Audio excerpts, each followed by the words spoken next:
Good afternoon. I would like to welcome everyone to the West Deptford Free Public Library. My name is James Gross, and I am the library's cataloger. I also want to welcome Robert Dillon, the library's Technical Services Coordinator. Today's program is entitled The Landscape History of South Jersey Rivers and is being presented by Dr. Claude Epstein. This program is made possible in part by funding from the Gloucester County Cultural and Heritage Commission at Rowan College, South Jersey, a partner of the New Jersey Historical Commission, a division of the Department of State. Dr. Claude Epstein is a professor emeritus from Stockton University. He was the founder of its Environmental Studies program, as well as being one of its founding faculty. His research interests have dealt with aquifers, rivers, and wetlands, primarily of southern New Jersey, their impact on people, and people's impact on them. He has been a consulting hydrologist to many New Jersey towns and government agencies. His recent interests are the civilian experience of the American Revolution and the departure of the Lenape from the Delaware Valley. May I present Dr. Epstein? Thank you. Thank you for the introduction. When you talk about landscapes, you're talking about something which is a human construction. If you went out in the woods, you'd know, hey, I'm in the woods. It looks like the woods to me. You wouldn't go around and start to catalog all the plants and all the colors and all the smells. You have some kind of an organization that says, this is a forest, this is a river. And so a landscape is a way that we simplify our experience of the world. Now, I've taken many field trips that have gone down the rivers of South Jersey, and I'm supposing that many of you have also. So you have a sense of what they should look like. And what I'm going to talk about today is how that happened. How did those landscapes form? And part of it is, what did this look like when the Europeans came here? Now, I've always thought about that as if you sort of like took Camden and took it all away and brought back all the vegetation, what would it look like? And being really a keen naturalist, that's sort of what I always think about is, what did this place look like before the Europeans got here? Now, this story will involve two kinds of processes: the geological processes which made these rivers, and then the European land use histories which modified them. And so the landscapes that we see are a combination of those two processes. First, the geological history. This is a map of the world continent 120 million years ago. And what you have is one large continent, Pangaea, and one large ocean, Panthalassia. Now, South Jersey, or New Jersey in general, was in the interior of that continent. So it wasn't in a position like it is today. It was more like what Oklahoma is today. And so we have New Jersey in the middle of this large continent. At some point, 120 million years ago, crustal material started to move upward underneath that part of the world continent, and it began to split the continent. And what it did is it tore it open from the north to the south. And as it tore it open, the bottom of the rift that was forming got deeper and deeper as the rift got wider and wider. And at some point, it reached the world ocean, which began to flood that area. So what had been a rift valley initially turned out to be a seaway. And we have some modern examples of that. In Africa, there are the things called the rift valleys, and you can see them here in the light green on the left, where the continent of Africa is being pulled apart, most of it to the east, to the west, and the Horn of Africa to the east. So it's beginning to open up the crust. The picture on the right shows what happens somewhat later when that rift valley gets in touch with an ocean, and now you have a seaway running in between Africa and Arabia and pulling it apart. So that was what happening in New Jersey. Now, let's go back one. What we have is the crack happened between basically North America and Africa, and specifically between New Jersey and Morocco. So if you wanted to see the mirror image of New Jersey, you'd have to go to Morocco. Now, the rift that opens up, that's what's depicted in the picture on the right. Once you have two continental masses with a rift in between them, the rivers flowing from the continental masses erode the continent and dump its sediment into the rift and forms these sort of little bathtub rings on the edges, which are called coastal plains. And a modern example of that is the Niger River in Africa, where the Niger is eroding the African plate and taking all of its sediment and dumping it into the ocean. And so you can see that on the left by the light brown material, which is just eroded continental material. Now, this is a complicated picture, so I'll try and make it simple. The one on the right shows you the continental mass, which they call continental crust. And the green material on top of it is the eroded material from the continent, which is burying the top of the crust. And as time passes, that buried material gets further and further out into the ocean and gets thicker and thicker and thicker. So the land is growing at the expense of the ocean. Now, at some point, the sea level will rise, and now the ocean will flood all of those rivers, and we'll get marine sediments being deposited on top of those river sediments. And so what you have with the picture on the left, which is more complicated, the continental material, the continental crust, is all that gray stuff on the bottom. And instead of just pulling apart as a single thing, blocks of continental material sort of fell down and got filled in.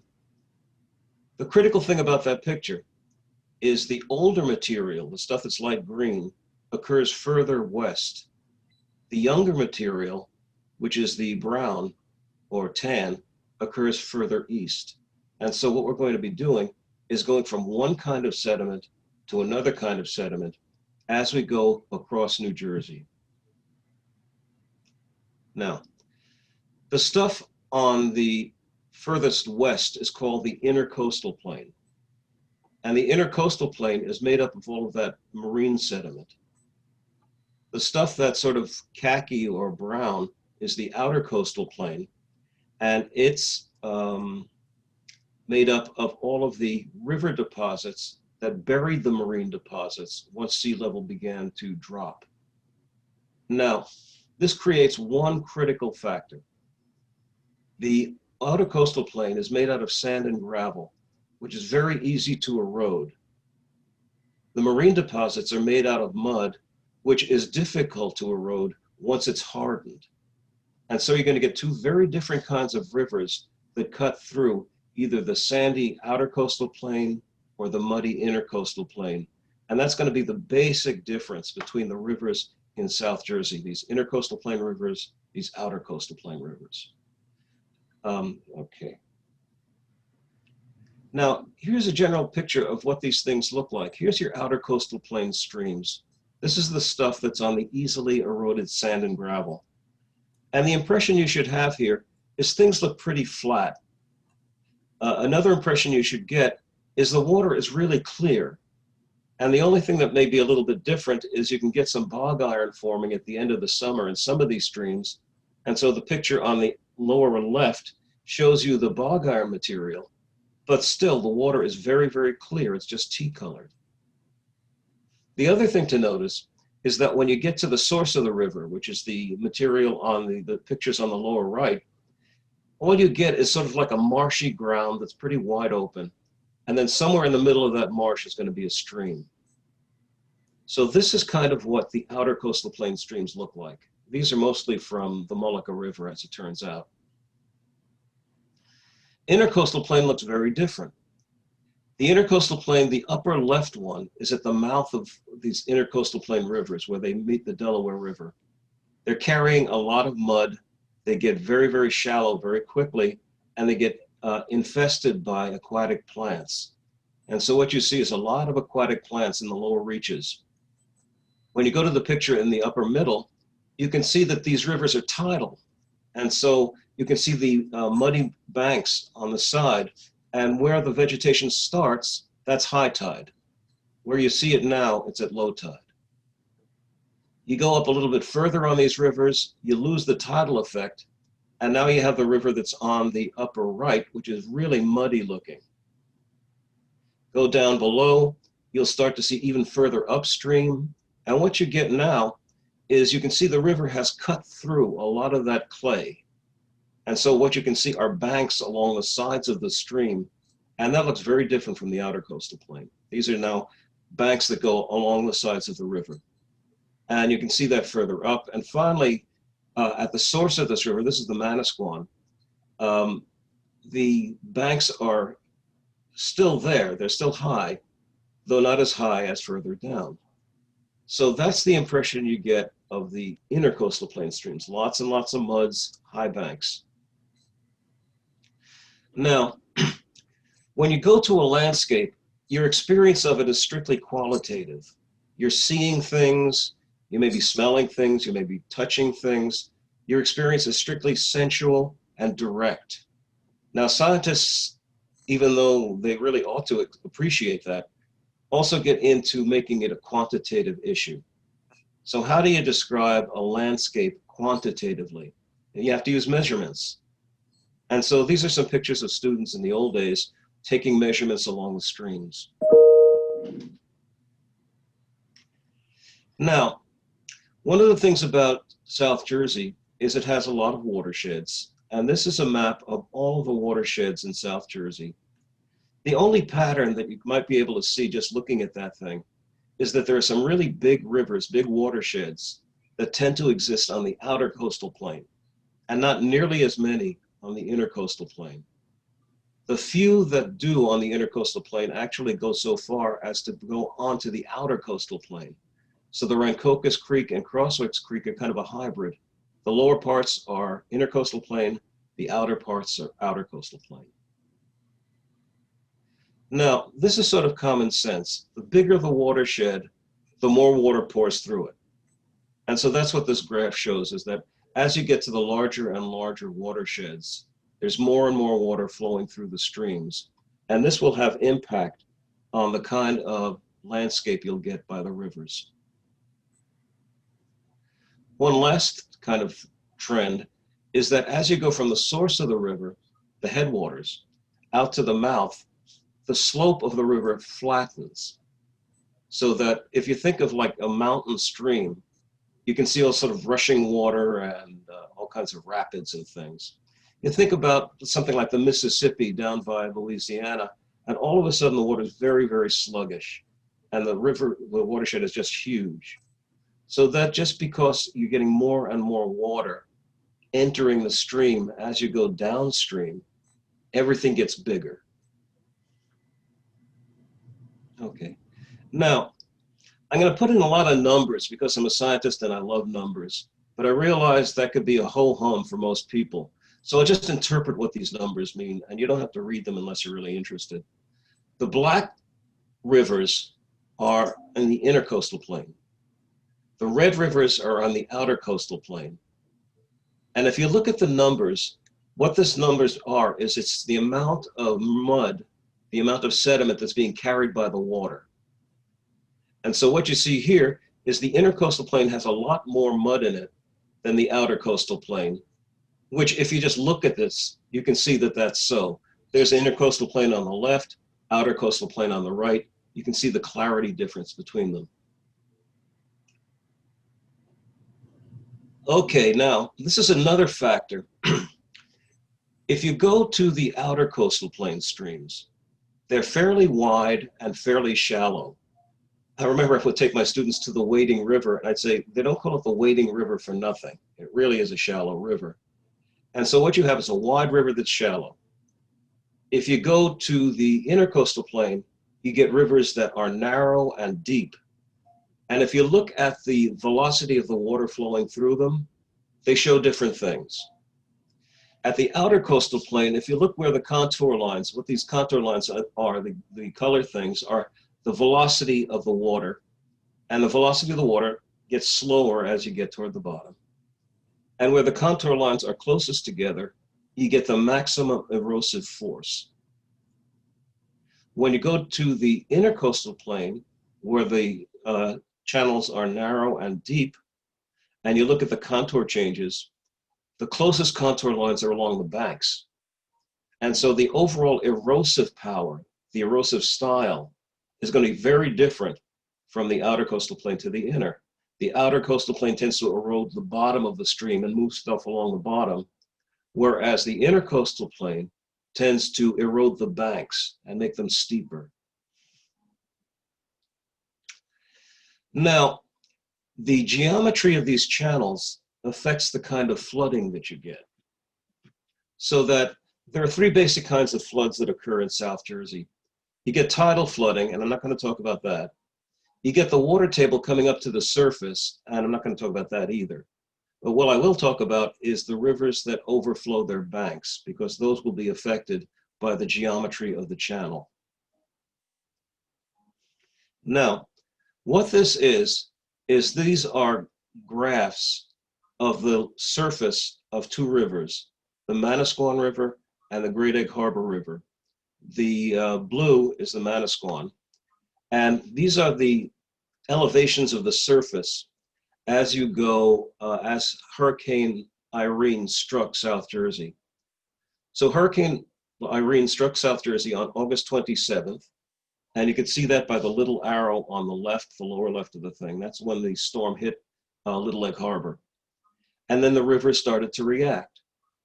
The intercoastal plain rivers, like Manasquan, jumped up right away, reached a high peak. They jumped about, what was that be, about 5 to about 8 or 9 feet. And then they subsided fairly quickly. But the outer coastal plain streams, like the Great Egg Harbor River, first of all, the peak happened much later. You can see the storm hit on the 27th, but the Great Egg Harbor River didn't really reach its peak until the 29th, 2 days later. And then it very slowly subsided. So if you try and describe this, you could say that the intercoastal plain streams have flash flooding. It's fast and it subsides right away. The outer coastal plain has non-flashy flooding. It takes a while to get there, and once it gets up to the peak, it stays there for a while. So their overall flooding style also changes. Now, again, numbers, and this is going to say the same thing that that chart just showed, that if you look at typical changes in the stream levels during a rainstorm, during an average rainstorm, we were looking at 24 streams over a 4-year period and got averages for a lot of parameters. So you can see the water levels rose a lot more in the intercoastal plain than the outer coastal plain. The duration of the rise, how fast it came to get to the peak, was much faster in the intercoastal plain than the outer. It stayed for a shorter time at the inner than the outer, and it reached its peak at a shorter interval after the storm. Now, when we talk about flooding events, there's a thing called reaching flood stage. These rivers will go above flood stage every once in a while, and you hear things like the 50-year flood or the 100-year flood. That's what this lower column shows. And what it shows is that the average stage of these floods, you'll go almost 5 feet above flood stage in the intercoastal plain, but only 2 feet in the outer. And the same thing with duration. You'll last a lot longer in the outer. And if you look at the volume of water, a lot more is going through the intercoastal plain than the outer coastal plain. And this is just a chart that shows the overall geometric differences. The stream flow, there's less on the inner, more on the outer. Watersheds are smaller on the inner, larger on the outer. Drainage is faster on the inner, sluggish on the outer. Stream valleys are narrow and deep, and then they're shallow and wide in the outer, and so on and so forth. You can see all of these different characteristics that occur. And this all occurs because you've got clay or sand, and they erode differently, and they flood differently. Now, here we have a comparison of both of them. We got the lower reaches on the right, and you can see the outer coastal plain on top, the Molucca, and the intercoastal plain on the bottom. And that's what the streams look different. That's how different they look. If you canoed a little bit up each of those streams, you'd get the middle pictures, and you see the Oswego is sort of higher up on the further upstream, and the Crosswicks is further upstream also. And again, you see that real difference in turbidity. You go to the sources of these streams, and again, you see that turbidity difference, and the river's confined to narrow channels in the intercoastal plain, but spread out wide in the outer coastal plain. Okay, now that's the geological stuff. When we get to the Europeans, they made significant changes to these rivers as time passed. The first colony, the first permanent colony in the Delaware Valley was made by the Swedes in 1638. And here's the Kalmar nickel, which is the Swedish Mayflower. You can actually take trips on its, there's a model of it that goes out of Wilmington, and you can take a couple of hour trip on this model of the Kalmar nickel. Now, getting back to this thing about what did this South Jersey look like before the Europeans came, there were some written descriptions. And so what we have here are the people who wrote about what the landscape looked like before it was heavily developed. George Fox was the founder of the Quakers. He was going from New England to the South to look at Quaker meetings. There weren't any really, there was just maybe one or two in New Jersey. And that brings up a whole other issue, which is, I'm getting ahead of myself, I'll get to it later. George Fox wrote about traveling on horseback across South Jersey, going through the forests, staying with the Indians, who were very cordial, and they had a nice relationship.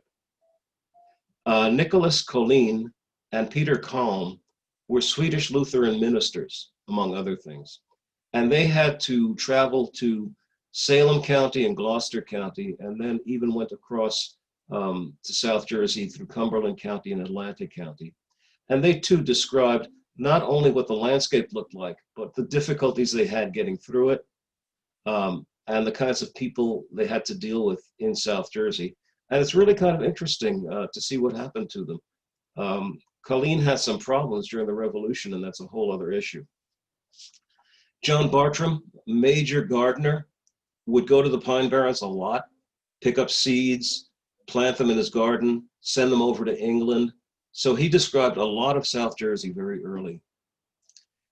Julian Niemcevich was very interesting. He was the adjutant to Theodus Kosciuszki, the general who was in charge of the, he was sort of the Corps of Engineers, the armaments guy for the American Revolution, and this was his adjutant. When the Polish Revolution failed in the 1790s, Kosciuszko had to leave Poland and brought his adjutant with him. The adjutant went all through South Jersey, described what he saw and described the people that he encountered, and came up with his opinions of them, which are not always flattering. The last three guys, John Torrey, John-Jacques Audubon, and Alexander Wilson, also described lots of South Jersey. Torrey was a plant guy, and he was gathering plants all over. He was in Cedar Bridge and a few other places. Audubon and Wilson did their shorebirds along the Great Egg Harbor River. Audubon was on the north side, on the Atlantic County side, and Wilson was on the Cape May County side. And they too described a lot of the landscape, that what South Jersey looked like before development. The earliest maps show kind of an interesting prejudice. The earliest map I have here is the Vingboom map from 1639. And what you can see there is there's some indication of the Maurice River and some indication of the Cohansey River, but not much further upstream. A little bit later, we have the Vischer map from 1652. And what you see there is most of these tributaries to the Delaware River are depicted on that map. They were known by then. But look at the coast. All of the coastal rivers were still unknown. There's no Great Egg Harbor, there's no Mullica, there's no Tom's River. So people began to look through the country to see what they could do. Now, back then, there weren't really any roads, and the only way you got around was by boat on the water. And there were different sorts of boats to do different kinds of things. So most of the boats that were carrying goods and raw materials would either be the shallops or the schooners. The schooners were the biggest boats, and they could go up only so far. The shallops could go further upstream because they were smaller. The Durham boats could go even further upstream because they're even smaller than the shallops. So goods and services were being transported by river by these different kinds of boats. In addition to that, you have ferries, which were largely there to transport people, and you had barges to carry crafts, carry raw materials like lumber and other things to and from South Jersey. So this was the main way, and this was the way that people in Europe pretty much went until they had a road system. You had to go by water. Now, this is kind of neat. Somebody actually wrote how far upstream you could go, how navigable were these streams with these sailboats. And so what you have on the left, again, the outer coastal plain are in red, intercoastal plain are in black. And what you can see is you can go up several miles up these rivers with these boats, and they even would indicate what size boat could go up these rivers to that point. Now, where you reach the head of the navigable part of the rivers, that was a great place for a town, because what you could do is put your markets there, get goods from Europe and from Philadelphia sailed up the river to that town, and then raw materials from the interior could be brought to that town to be put on the boats to go to Philadelphia and to Europe. So many towns established themselves along that place at the end of the navigable parts of the streams. And so you can see the names are on the right, Swedesboro, Woodbury, Cedarville, all of these kinds of places. It's a good place to do a business. Now, if you didn't like going by boat, if you got seasick or something, you could go on foot. Now, so what you could do is you could walk, you could ride a horse. Now, the thing about it is the forests in South Jersey, the trees are far enough apart that you could walk through them or ride through them until you got to a swampy place. And so it was fairly easy, relatively speaking, to go on foot or on horse. When you start talking about wagons and carriages, carriages carry people, wagons carry goods. They need a roadbed. And so they need the roads to get wider and firmer. And so that had to wait. You didn't get anything like that until the 18th century. Now, this is a map of the Indian paths that existed in the 17th century, the 1600s. And you can see where the various roads are. It looks like Route 6, well, that would be 206 to some extent, coming from Cape May up to Trenton. But the roads, you can see there are big places where there are no roads. So this is what you had to contend with in the 17th century. 18th century, when the Europeans came, they started to make firm roads that could handle more traffic, and then they could extend them into places where there weren't any roads before. Now, South Jersey didn't get settled right away. New York got settled in the maybe 1620s. The Delaware Valley on the Pennsylvania side got settled in the 1630s. But South Jersey didn't get settled until the 1660s. There was something about the Lenape Indians who were living in South Jersey who were still powerful enough to keep massive immigration out. And so for a long time, South Jersey was the frontier, while Pennsylvania and New York were beginning to build up. Part of the reason for that, too, was the Swedes and the Dutch who came here were really interested in trade, which meant you had to have good terms with the Native Americans, and they did. And as a result, there were no major uprisings in South Jersey, whereas there were in every other colony. It's really incredible. Now, the Europeans came here. When you think about what they were, there's a sort of a class distinction. There were people in England who were buying the land or getting control of the land so they could then sell it and make money. So these were the wealthy people. Many of them never left England. They just sold it in England to other Englishmen who would then sell it to other people, maybe colonists. So there was that group of people who were making money by selling the land. But there were a lot of Europeans, especially in England, there was a population crisis. There were too many people to feed. And a lot of it had to do with the history of Britain at that time. They had closed the common land so that the people who were subsistence farmers lost the land that they could put their cattle on. They then had to go to the cities to make a living. You now had the cities bursting with people, and some of them not doing very well. So people started to figure, hey, let's put our surplus population in the colonies. And so a lot of people then started to go, and the poorer people were just looking for a place to set up a farm, set up a business, and set up a family. They weren't looking for anything grandiose. So they had rather different means, different things they were looking at. And what you have here is that the land near the mouths of the rivers was sold first. The Swedes loved that position. The Dutch loved that position because that's what they were used to in Europe. The English also were used to being by the rivers. And so the land near the river's mouths were really attractive right away. As time passed, they would buy land further and further upstream. And that's what this chart shows you, is that the trunks of the streams, the lower parts, were purchased from the Indians before the upper parts were. Now, the Europeans came here with a whole bag of tricks of technology.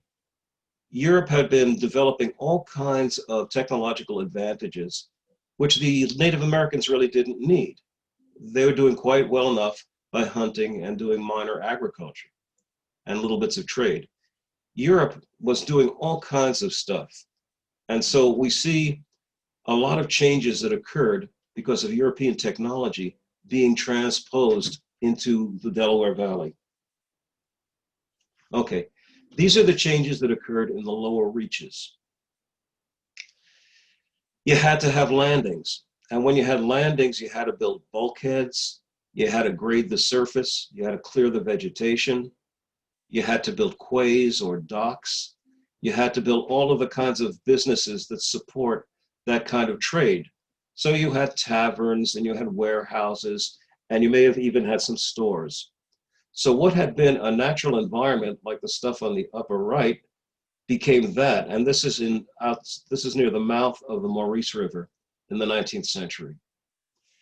Another example is Tom's River. And here you can see lots and lots of docks that were being built on the outer coastal plain in the harbors. And so what had looked like the stuff in the upper right looked like the rest of this photograph here. Major changes were happening in terms of setting up harbors. Also, people would go for recreation. Here we have Penn's Grove, where people had summer cottages right by the river. And so what had been a natural riverbank became residential. Now, again, I love numbers. You don't have to get crazy about this. What you can see is that every stream in South Jersey had some kind of landing on it. So it wasn't like you had some stream that was unavailable. Everybody was using everything they could. So landings, wharfs, docks, ferries, all of this stuff was developing all throughout the lower reaches of South Jersey. Now, this is a wonderful story. Everybody knows that the Dutch have been reclaiming the sea by turning it into farmland. And what they would do basically is they would build a dike around some of the bay water, pump out the bay water, put in topsoil and turn it into farmland. And in Holland, they refer to those as polders.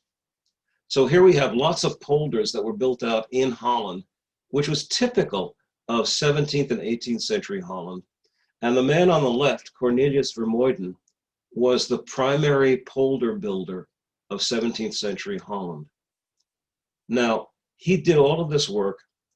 James I in England became aware of it. And in England, they had an area called the Fenland, which was just basically swamps and marshes. And he wanted to bring Vermuyden over to see what he could do with the Fenlands. Charles I hired him. and they started to change the fenlands into farmland. And then finally, after Cromwell left, Charles II knighted him. And so the Dutch had a lot of influence on the English trying to reclaim this farmland from the sea. And here we have one example that's in South Jersey. This is, I think, in Cumberland County. It's Bertram's Farm. And what you can see here is there's a dike that runs all the way around this little peninsula. And inside that dike are all these little farm fields with ditches in them. So that whole technology was brought over wholesale to the lower reaches, primarily of the intercoastal plain. And so what this is just the numbers of levees that were constructed along the various creeks. There's actually a list of these that are in the state. And so you can see how many levees there were in all of these particular streams. Now, when you're trying to bring lumber or iron ore down the rivers in South Jersey, the rivers tend to wiggle a lot. They have meanders. And so what you had to do was modify the streams to handle the passage of raw materials.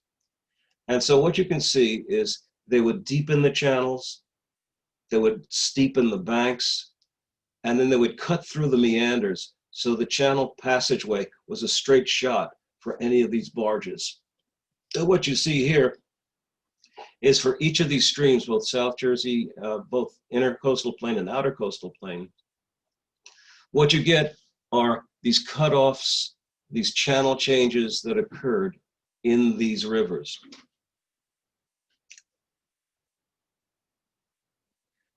Now, this is what's happening there today. If you look at the intercoastal plain and the lower reaches in particular, this is near the mouth, getting near the Delaware. It's a place which is largely the kind of place where you site things you don't want to live near. If you have a tank farm that's got all kinds of oil, stick it in the lower reaches. If you have an atomic power plant, stick it in the lower reaches. If you have all kinds of chemical factories, stick it in the lower reaches. And so what happens is the lower reaches become, on the intercoastal plain, kind of an industrial area. And so what you can see here are the various kinds of activities on the top that go on in these different rivers. And you can see that the big ones are the commercial docks, the warehouses, and there's some pleasure boating too. So you get that's the kind of land use that happens on the intercoastal plain. On the outer coastal plain, you see primarily it's pleasure craft. There's very little industry along the outer coastal plain, and as a result, the changes you get on the lower coastal plain on the outer coastal plain, lower reaches, are residential. Now here's the intercoastal plain again, and you can see the kinds of things that are going on here. There's Mantua Creek, there's a tanker there, there's industry on Mantua Creek, pleasure boats on Crosswicks Creek, and they have a dike with a water gate over on Rapalpo Creek. So these are the kinds of changes that have occurred. These are no longer natural rivers. Here's some more. You got atomic power plant. This is in Cape May, in Salem County. You got the Camden waterfront. That's not the way it looked originally. A tank farm. Now the thing in the upper right is, I keep on forgetting the name of the place. It's near Tuckerton. I've forgotten the name of it. Anyway, it's a residential development that occurred right in the salt marsh. So it's a common thing. If you go up to Monmouth County, it's even more severe. Middle reaches. Now the middle reaches had another gift. They were wonderful places for mills, water power. You had the water running fast enough in the middle reaches that you could put a water wheel in it and it would operate your machinery. South Jersey had an advantage because our rivers ran all year round, which meant that the water wheels could work all year round. If you went to Pennsylvania, most of those streams tend to dry up or have very little water in them in the summer. So the Pennsylvania water wheels don't operate nearly as efficiently as the South Jersey ones do. And if you have a water wheel, you have to have a dam to hold up, to raise the water level. And you have to have a reservoir to hold that water. And you need then a mill race to draw the water off of the reservoir through the wheel and then down. So here's one that's in Wallingford. Here are the remains of the factories at Weymouth. And what you had originally there was an iron furnace, which became a paper factory. So they needed that water power to run the machinery. And so if one kind of industry failed, another one could pick it up. Here's at Pleasant Mills, another paper factory. Here are some other kinds of construction that goes on in the middle reaches. You have a mill race at Crosswicks Creeks at Wallingford at the lower right. You have a straightened channel at the Oswego River. You have a canal on Mount Holly. And then you have the spillway that looks really weird on one of these rivers at Presidential Lakes. So these are all the kinds of modifications that the middle reaches have. This is an aerial photograph that shows how streams were straightened in order to allow barges to go up and down these streams. So what you have are these meanders, abandoned meanders, which are these darker gray loops. And then at the base of those loops are a cutoff where the stream has been straightened so that a barge can go straight down the river without having to make any curves. Now this is wonderful. This is a sort of a problematic thing. This is on the floodplain of the outer coastal plain. And the thing that's strange about it is there's a right angle turn where the vegetation is, so that all the trees have been cut down at a right angle. This was a place where bog iron was being excavated. So what they would do is they would cut down the trees in a rectangle, put in boards to prevent any water from seeping into those boards, cut off the vegetation, cut off the soil, and get to the bog iron underneath, scrape it out and put it in a barge or in a wagon, and then bring it down to the local furnaces. And so what you have here is a bog iron excavation site. And these things are really tricky to know. You have to know what happened there in order to recognize that there's anything odd there. Okay, what this shows you is the number of mills. Every stream had at least one mill on it. And I've only included the ones that had for streams with 9+ mills. So everybody had a mill. Grains, grist mills and sawmills were the big ones. But anything that you needed pounded, pulverized, pulled, drilled in, there was a mill for it. If you look at the mills in terms of when they were opened up, the time, you see that most of the mills were made between, say, 1730 and 1850. And then after 1850, they sort of die out. And so the question is, how come this water power was very, very strong for a long time? And then it got replaced, and it got replaced by steam boilers and engines. And that had a big impact on South Jersey, especially the Pine Barrens. Because now you didn't have to have your factory near your power source. You could put your factory near your market and use a boiler to operate the machinery. And that had a very severe impact on South Jersey and the Pine Barrens.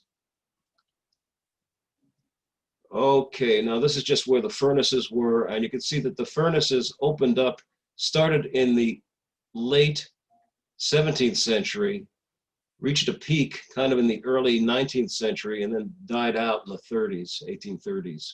Same story. They were once a big issue. By the 1830s, they were history. Upper reaches. The biggest thing that happened in the upper reaches in the outer coastal plain was cranberry bogs. And what you had to do there is scrape away all the vegetation and topsoil. That's the picture on the upper right. And then put down a layer of sand, and then put your plants in that sand. Then the plants would grow exposed to sunlight during the growing season. When you wanted to harvest it, you flooded the bogs and beat the bushes, the cranberry bushes that were now underwater, the berries were buoyant, so they came up to the surface. And now you get these gorgeous sort of cranberry red lakes in the October. If you ever get a chance to go to an Oktoberfest, a cranberry festival, it's really worth seeing. It's spectacular. And what you have here is, initially the bogs were just along the rivers, but as time passed, they began to go past the rivers and even go from one river to another. So here we have a big bog situation on the left. This just shows you the acreage devoted to bogs. On the left, lots and lots of acreage, but as time passed, people got more efficient and we needed smaller numbers of acres to produce even more cranberries. And the chart on the right is just the number of bogs on each of the watersheds. Now, this is some other stuff that's going on in the upper reaches. The two on the left are outer coastal plain upper reaches. And you see the cranberry bogs are really affecting the landscape there. But the inner ones also have a problem. A lot of the runoff systems in the towns and suburbs channel their runoff, their stormwater runoff, into the streams. And what you can see in the upper right is the place where the water comes out from the roads and adds an awful lot of water to the stream very, very briefly. In addition, in the uplands, you have farmers going all the way to the edge of the gullies. And so there, the upper reaches are actually draining some of the farmland and maybe some of the pesticides and fertilizers that are on those lands. Now, the streams in South Jersey are not free flowing. There are all kinds of obstructions in the way. And this is just showing you the different kinds of obstructions that occur regardless of reach. So you have roads going across, you have highways going across, you have dams, you have electrical power lines. There are lots of things that cross the rivers now and change them from being wild rivers. Now, here's the other thing that the Europeans brought over with them. The Europeans had a long experience with law and order in terms of water law or riparian law. Riparian meaning rivers. Now, the trouble is that if you have land, like a farm, it doesn't go anywhere. It just stays there and you can put a fence around it and that would be yours. But water in a stream goes from one property to another property to another property. And as a result, what happens upstream affects what happens downstream. So that kind of dynamism in rivers made people very early aware that you had to put in some kind of regulation in order to have these things work. Now, it goes way back. So the first water law was the Code of Ur-Nammu around 2050 BCE. And the accord was that you could not flood someone else's field in your irrigation ditch. The bigger code was the Code of Hammurabi around 1754 BC. And there were 282 laws that Hammurabi passed. 8 of them dealt with water. You couldn't induce downstream flooding. You couldn't deprive the downstream people of their water. And you couldn't interfere with the transport of river transportation or fishing. So there were a lot of laws that were already coming into effect back in ancient times. In Roman times, you have aqueducts bringing water into the cities. You have the Cloaca Maxima in the upper left. That was the Roman sewer. So you had all the wastewater going out and into a river. You had local fountains for the horses and the people. And then you even had hot springs for some of the, I think this is in Bath on the lower right. So now, the laws that the Romans passed was the water was a public good. The public owned the water. You couldn't own water privately. You couldn't put obstructions to flow. You were responsible for keeping the flow going. You had to leave access to the stream open to the public. Even if you loaned the land by the edges of the stream, you couldn't obstruct people from going there. And finally, you couldn't contaminate the streams with chemicals, although I wouldn't call them chemicals then, or solid wastes. So there were a lot of laws that the Romans passed. Now, if you look at the early colonial laws, there's a very interesting thing about these laws. You had to maintain the colonial and early state laws meant that you had to maintain free access to the river and coastal waters. Anybody could go there, anybody could use it. You had free access to the fishing that was there. And so you had free access to that.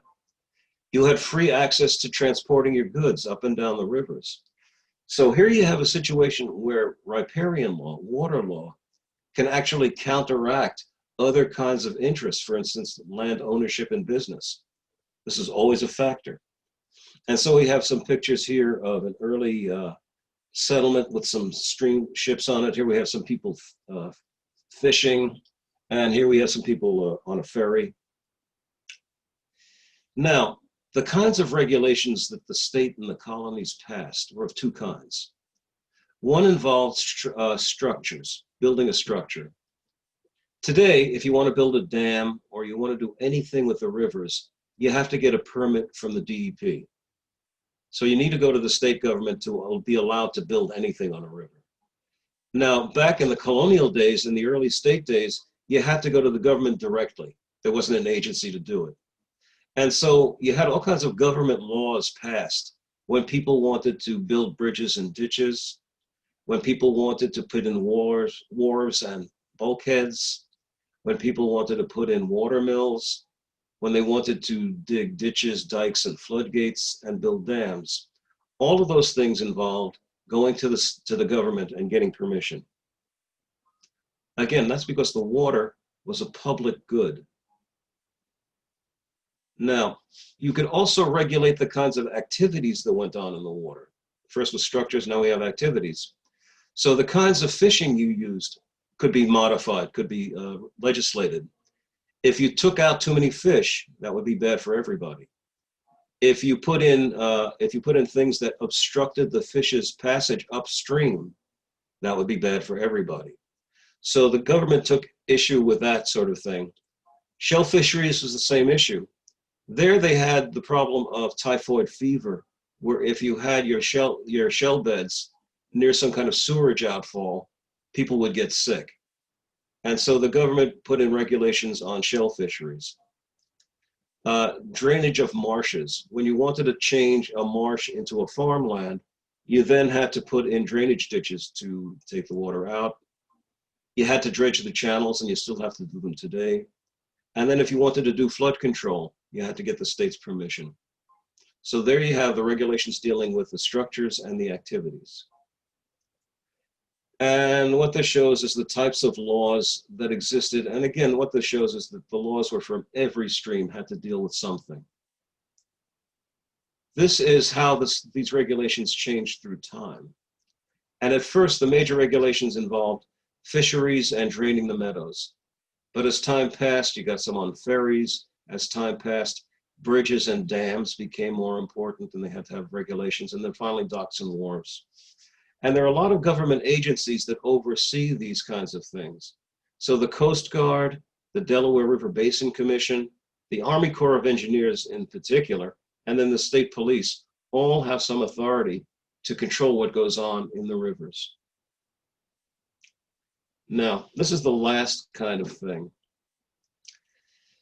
Not only were the river's landscapes changed as people came in, but the water itself changed. And I'm not going to talk about the water quality issue, which is a big deal. I'm talking here about water quantity. People now could take water out of the streams. They could get permission to do that.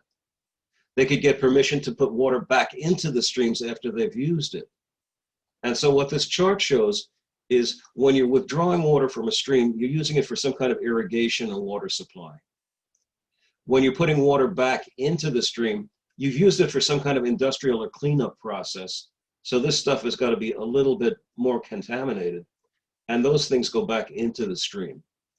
So the amount of water is now controlled largely, or to a large extent, by industrial need, not the normal flow of water caused by the hydrologic cycle. This is the streams and the kinds of withdrawals in these are the streams that have withdrawal permits. And what you have here are the number of withdrawal permits in the outer coastal plain and on the intercoastal plain. And the intercoastal plain, of course, drains more water out of the river systems than the outer coastal plain does. If you look at discharge permits, putting the water back, you can see that the Delaware River has a lot of permits putting it back. The coastal stuff has less, and the outer coastal plain has even less. So now you've got these things. But in spite of all this horror, the streams in South Jersey don't look that bad. It could be worse. So for instance, the stream on the upper right is the Los Angeles River. It's cemented all the way through. There's nothing natural about it. You could have lots of rats living in the river. And I don't think we get rats too much in South Jersey rivers. There may be some, but not a lot. You could get trash in the rivers. And so here you have a little kid just trying to get through the trash in the river system. And the one on the left is what happens when you shouldn't fool Mother Nature. If you fill in an old channel, and this kind of thing happens in Philadelphia a lot, the old river finds its way through the sediment beneath the fill that you've just put in there to level the ground off, and you develop potholes. So pothole formation is perfectly natural, and it tends to occur where you have a stream that's buried. And so you hear some guy parked his car, and then in the morning he got up and, oh my God, look at that. So the streams in South Jersey are not that bad. Not that bad. Now, what saved them? How come that's the case? Now, part of it was you got more and more roads and railroads giving you further access into all parts of New Jersey, whereas in the old days, you only had a few roads and rivers to work on. So you can now disperse things more. But even more important were the invention of boilers, generators, and motors replacing water power. The need for water power decreased as these other things came, and the factories now got built near their markets. The mills and factories moved closer to their markets. Cars, trucks, and motorized farm machinery reduced the need for horses. And if you just think about that for a second, in all the towns, you had to have horses carrying goods. And so the amount of horse poop that you had to deal with was a serious problem. Grain production shifted to the Midwest. So farmers in South Jersey didn't have to grow wheat as a major crop. And finally, the workers moved where the factories and the mills went. And so a lot of South Jersey tended to depopulate. So these are a lot of the reasons why what had been industrialization in the 19th century has turned out to be fairly natural looking in the 20th century, unless you know how land use had affected that particular landscape. Thank you.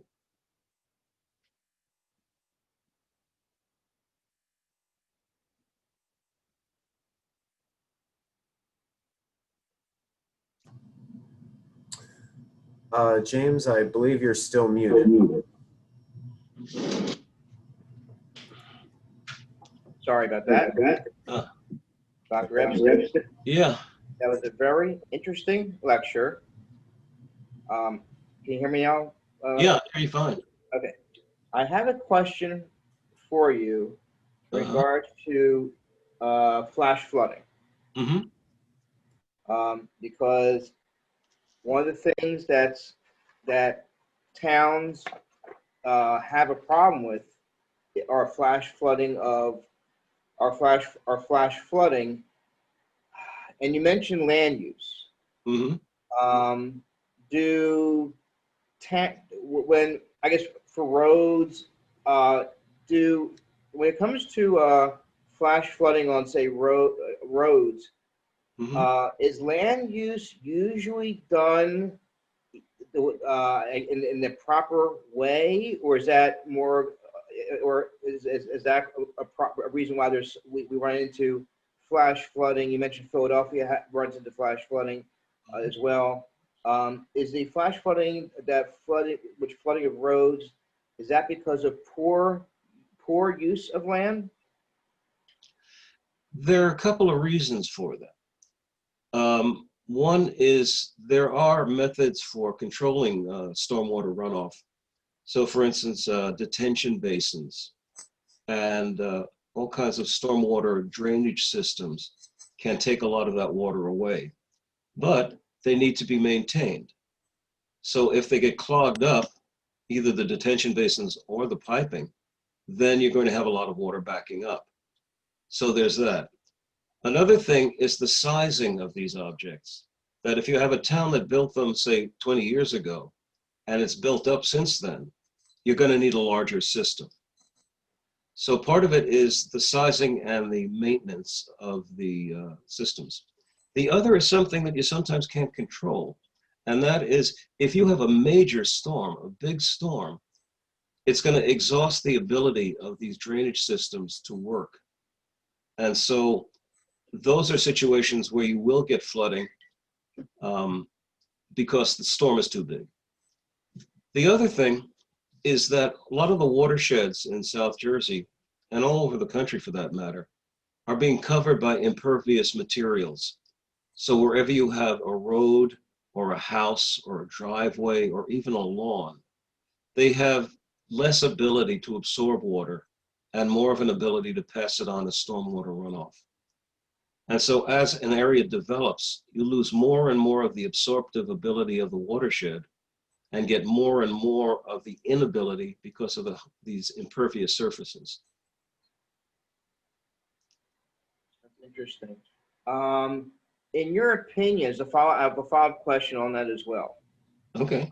In your opinion, in regards to the stormwater runoff and the drainage from major storms, do you think that in terms of planning, in terms of road planning for water drainage, do you think the planning is sufficient, or do you think that they need to make improvements to, you mentioned that there's some inefficiencies in it having sufficient runoff and drainage.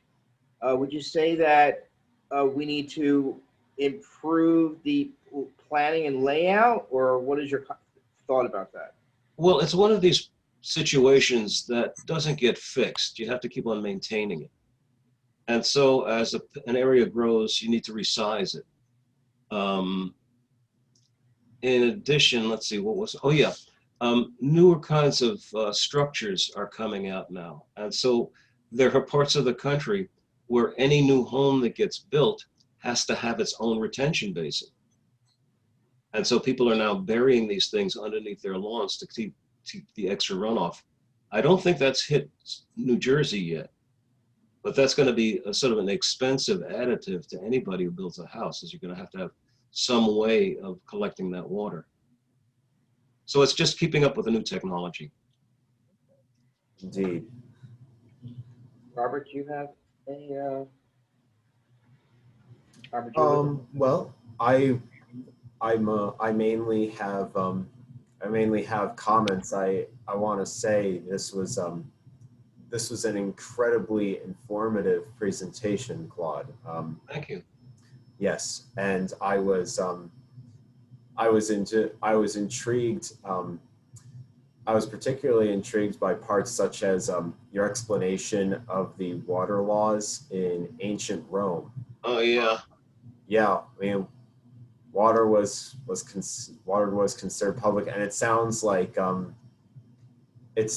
there was a good amount of responsibility placed on the public for taking care of it. Oh yeah, and the Romans even had a water commissioner who would make sure that all of these systems were operating and people were doing the right thing. So there's one person named Vitruvius, who wrote a whole book about what to do and what not to do with a water system. So it's not light reading, but it's just, they were very concerned with that. Man, goodness, I've heard the name Vitruvius before. In times past I would be reading something or another, or on ancient Rome, or at least ancient philosophy, and I swear I've heard Vitruvius mentioned before. So yeah, he was an important person at that time, and my own I guess, bias is that when you're talking about people living in a place, you have to talk about every aspect of what they need to survive. And talking about water resources or sewage resources is not flashy, but it's really important. Indeed. Robert, are we going to make available a email or contact if any member of the public has a question for Dr. Epstein? We will discuss that further. Okay. We'll discuss that further after this recording. Okay. Let me close by thanking Dr. Epstein. This program is made possible in part by funding from the Gloucester County Cultural and Heritage Commission at Rowan College, South Jersey, a partner of the New Jersey Historical Commission, a division of the Department of State. I want to thank Dr. Epstein for his time and for his very interesting lecture. And again, on behalf of the West Deptford Free Public Library and my colleague, Mr. Dillon, I want to thank you for attending. Thank you.